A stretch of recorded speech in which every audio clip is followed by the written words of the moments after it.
Just an idea that I heard on the Parsha from last week, which I thought was interesting and still have to settle it. And it's something to think about. I think we'll all find something to think about.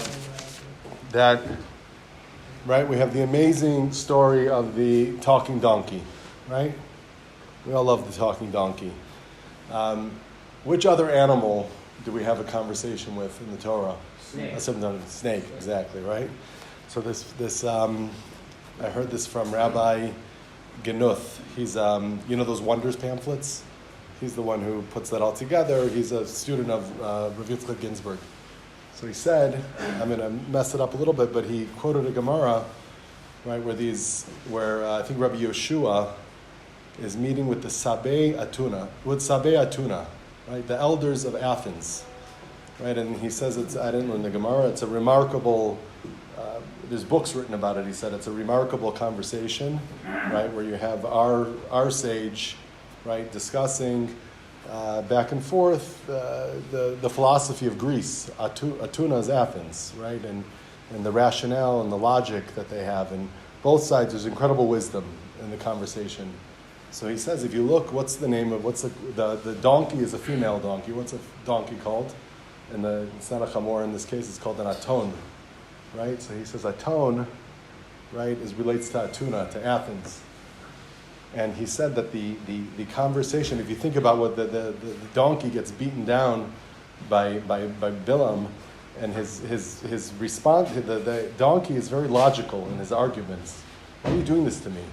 What have I done to you over the years? I've served you over all these years. It's a very rational response that he has. And he says, but ultimately, right, it's revealed, right, through a nace that he speaks, right, that even with all the rationale, right, and the rationale that we tend to see how this world, like he said, this world operates in a certain way. The sun rises, the sun sets. There's rules of nature. Right, there's all sorts of we're prone to look at the world in a rational way, right, and not to see sometimes, right, that yes, we have to leverage the rationale and work with it, right, but we have to understand, right, that underneath it is a Kadosh Baruch Hu, right, it's all operating from a Kadosh Baruch Hu. He says, what's the other? The other one is a snake, right, and he said the snake is all about seduction, right, the snake doesn't care about your beliefs and rationale, doesn't care about your beliefs in God. All it wants to do is seduce you, right? To say, what does the snake say? Right? Eat from the apple. Be as great as God, right? Be better than God, right? The snake always wants to seduce us, right? To have pride, to view ourselves as something more, right? And he said these two voices we're always contending with. One thing he pointed out, he says the chamor, right? We see that it's an ace that he speaks, but the snake, it's just natural that he speaks. Right? So think about it, right?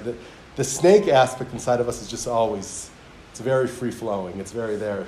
In any case, I thought it was something very interesting to think about, that we're constantly struggling with these two voices, right? The voice of rationale, the voice of logic, right? And there we have to leverage it, but see, right, that it's really Hashem underneath. But then there's the other voice, the voice of seduction, that's always there, and it's very, very, very dangerous.